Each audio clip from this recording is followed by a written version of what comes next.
এই নিন আপনার ওষুধ, দিনে 3 বার খাবেন। আপনি যখন হোমিওপ্যাথি ওষুধের দোকানে যান আর দোকানদার জিজ্ঞেস করেন 30C দেব না 200C দেব, আপনি কি বলেন? বেশিরভাগ মানুষই অনুমানে বলেন, আর এখানেই একটা ভুল করে বসেন। সেই ভুলের কারণে ওষুধ কাজ করে না, রোগ সারে না, শুধু টাকা নষ্ট হয়। 30C ও 200C এই দুটো সংখ্যার পার্থক্য না জানলে আপনার শুধু টাকাই নষ্ট হবে, রোগ কিন্তু সারবে না। 30, 200, 1M এগুলো শুনলে যাদের মাথা গুলিয়ে যায়, এই ভিডিওটা তাদের জন্য। কারণ এই ভিডিওটা দেখলে আপনি আর কখনো ভুল পোটেন্সি কিনবেন না। তাই ভিডিওটা শেষ পর্যন্ত দেখতে থাকুন।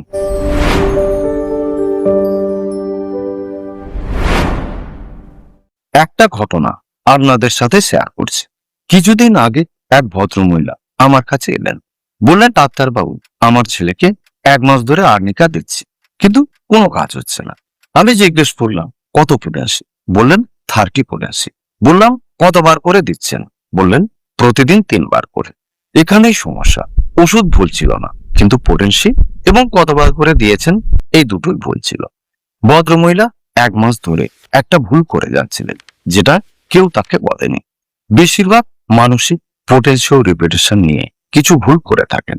এই ভিডিওতে আমি সেই ভুলগুলো একে একে বলবো। শুধু বলবো না, তার সঙ্গে একটা সহজ নিয়ম বলে দেবো, যেটা আপনি সারা জীবন মনে রাখতে পারবেন। কিন্তু তার আগে পোটেন্সি কি সেটা না জানলে বাকি সব কথা মাথায় ঢুকবে না। পোটেন্সি বোঝার জন্য একটা সহজ এক্সাম্পল দেব। ধরুন আপনার হাতে 1 চামচ লবণ আছে, সেটা আপনি 1 গ্লাস জলে মেশালেন। এবার সেই লবণ মেশানো জল থেকে 1 ফোঁটা নিয়ে আর 1 গ্লাস জলে মেশালেন। আবার সেখান থেকে 1 ফোঁটা নিয়ে আর 1 গ্লাস জলে মেশালেন। এভাবে যত বেশি বার করবেন, জলে লবণের পরিমাণ তত কমবে, মানে ডাইলুট হবে। এটা আমরা সবাই জানি, কিন্তু হোমিওপ্যাথিতে আলাদা কিছু একটা হয়। এখানেই হোমিওপ্যাথির রহস্য। হোমিওপ্যাথিতে শুধু ডাইলুট করা হয় না, প্রতিটি ধাপে নির্দিষ্ট নিয়ম মেনে জোরে জোরে ঝাঁকানো হয়। এটাকে বলে সাবকাশন। এই প্রসেসের ফলে যত বেশি ডাইলুট হয়, ওষুধ তত বেশি শক্তিশালী হয়। এটাই হোমিওপ্যাথির মূল দর্শন। তাহলে 30C মানে কি? 30C হলো 100 ভাগের 1 ভাগ করে 30 বার ডাইলুট করা এবং সাবকাশ করা। 200C হলো সেটা 200 বার করা। সহজ কথা, 30C হলো মাঝারি শক্তির ওষুধ, 200C হলো আরো শক্তিশালী, আর 1M হলো আরো অনেক গুণ বেশি। এখন প্রশ্ন হলো, বেশি শক্তিশালী মানে কি বেশি ভালো? না, তা কিন্তু নয়। আর এই না এর মধ্যে লুকিয়ে আছে সেই ভুলটা, যেটা 90% মানুষই করেন। এখন আপনি হয়তো বলবেন, ভুল পোটেন্সি নিলে কি হয়? ভুল পোটেন্সি নিলে 3টে জিনিস হতে পারে। 1 নম্বর, ওষুধ কাজ করে না। আপনি দিনের পর দিন ওষুধ খেয়ে যাচ্ছেন, কিন্তু কিছুই কাজ হচ্ছে না।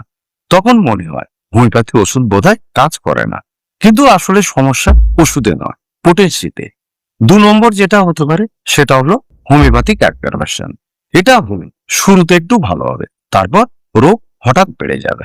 এটা দেখে অনেকে ভয় পেয়ে যান, তবে কিছুটা অ্যাগ্রাভেশন হোমিওপ্যাথিতে স্বাভাবিক। কিন্তু যদি অনেকদিন ধরে বাড়তেই থাকে, সেটা সমস্যা। ভুল পোটেন্সি নিলে সবচেয়ে খারাপ যেটা হয়, সেটা হলো সাপ্রেশন।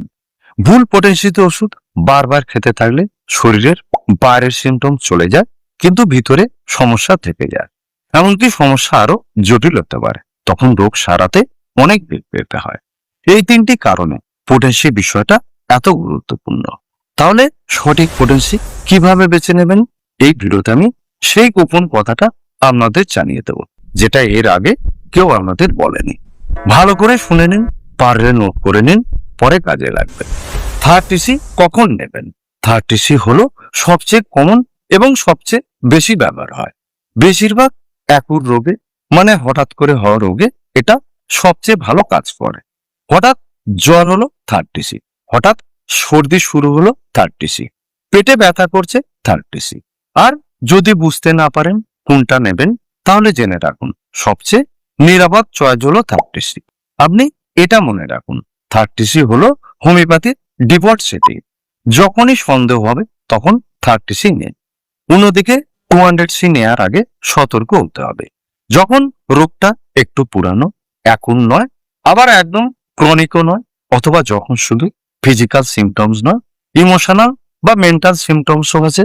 যেমন কেউ অনেকদিন ধরে অ্যাংজাইটিতে ভুগছেন, ঘুম ভালো হচ্ছে না বা মন খারাপ থাকছে, এই ধরনের কেসে 200C রেলিভেন্ট হতে পারে। তবে 200 নেয়ার আগে সতর্ক হতে হবে। এখানেই অনেকে ভুল করে বসেন। অনেকে 200 ওষুধ প্রতিদিন খান, এটা কিন্তু ঠিক নয়। 200 একটা ডোজ নিয়ে ওয়েট করতে হয়, শরীর রেসপন্ড করার সময় দিতে হয়। আবার 1M বা উচ্চ শক্তির ওষুধ কখন নেবেন? উচ্চ শক্তির ওষুধ নিজে নিজে কখনো খাবেন না। 1M, 10M, 50M এগুলো পুরাতন ডিপসিটের রোগের জন্য ইউজ করা হয়। অভিজ্ঞ চিকিৎসকরাই এসব পোটেন্সি দিয়ে থাকেন। উচ্চ শক্তির একটা ডোজ মাসের পর মাস কাজ করে, তাই নিজে নিজে 1M পোটেন্সির ওষুধ নেবেন না।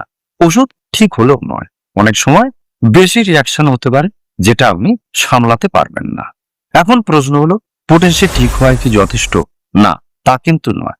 আর একটা জিনিস আছে যেটা না জানলে আপনি সব ঠিক করেও আশানুরূপ ফল পাবেন না। হোমিওপ্যাথিতে একটা গোল্ডেন রুল আছে, সেটা হলো ওষুধ কাজ করতে শুরু করলে রিপিট করা বন্ধ করুন।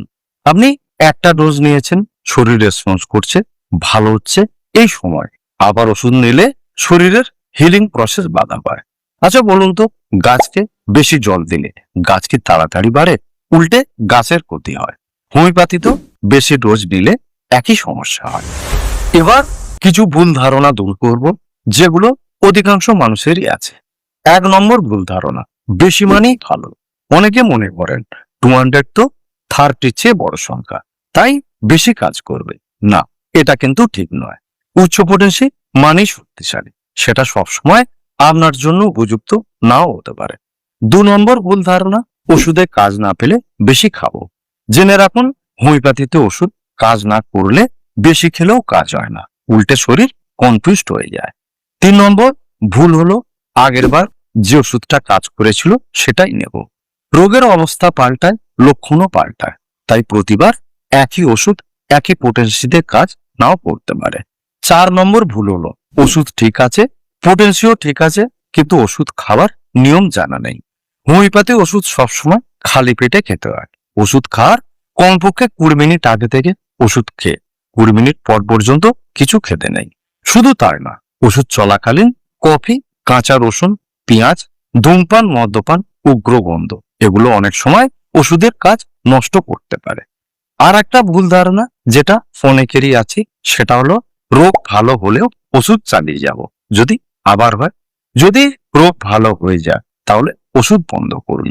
আননেসেসারি ডোজ নিতে থাকলে ওষুধের রেসপন্স কমে যায়। তাই ওষুধ কেনার আগে নিজেকে কয়েকটা প্রশ্ন করুন। প্রথম প্রশ্ন, রোগটা কত দিনের? হঠাৎ হয়েছে নাকি অনেক দিনের? হঠাৎ হলে 30 পোটেন্সি কিনুন, পুরানো হলে ডাক্তারের সাথে কথা বলুন। দ্বিতীয় প্রশ্ন, আপনার সমস্যাটা শুধু শারীরিক নাকি মানসিক সমস্যাও আছে? শুধু শারীরিক হলে 30 পোটেন্সি কিনুন, মানসিক শারীরিক দুরকম হলে ডাক্তারের সাথে কথা বলুন। তৃতীয় প্রশ্ন, আপনি কি সেনসিটিভ? যদি আপনি খুব সেনসিটিভ হন তাহলে 30 পোটেন্সি আপনার জন্য উপযুক্ত। চতুর্থ প্রশ্ন, রোগী শিশু না বয়স্ক? শিশু ও বয়স্ক রোগীদের ক্ষেত্রে 30 পোটেন্সি নেওয়া হয়, সেক্ষেত্রে ডাক্তারের পরামর্শ নিতে পারেন। এই 4টি প্রশ্নের উত্তর জানলেই আপনি নিজেকে গাইড করতে পারবেন 30 পোটেন্সি কিনবেন নাকি 200 পোটেন্সি কিনবেন। একটা কথা মনে রাখবেন, এই ভিডিওতে যা বললাম সেটা শুধু আপনাকে সচেতন করার জন্য। হোমিওপ্যাথি একটা কমপ্লিট মেডিকেল সিস্টেম।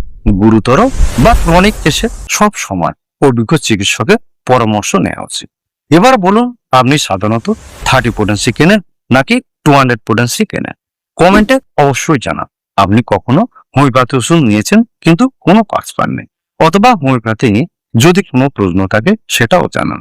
আর হ্যাঁ, ভিডিওটা ভালো লাগলে একটা লাইক করুন, বন্ধু ও পরিবারের সাথে শেয়ার করুন, হাইপ করুন, আর চ্যানেলে নতুন হলে চ্যানেলটা সাবস্ক্রাইব করতে ভুলবেন না। ভালো থাকুন, সুস্থ থাকুন, নমস্কার।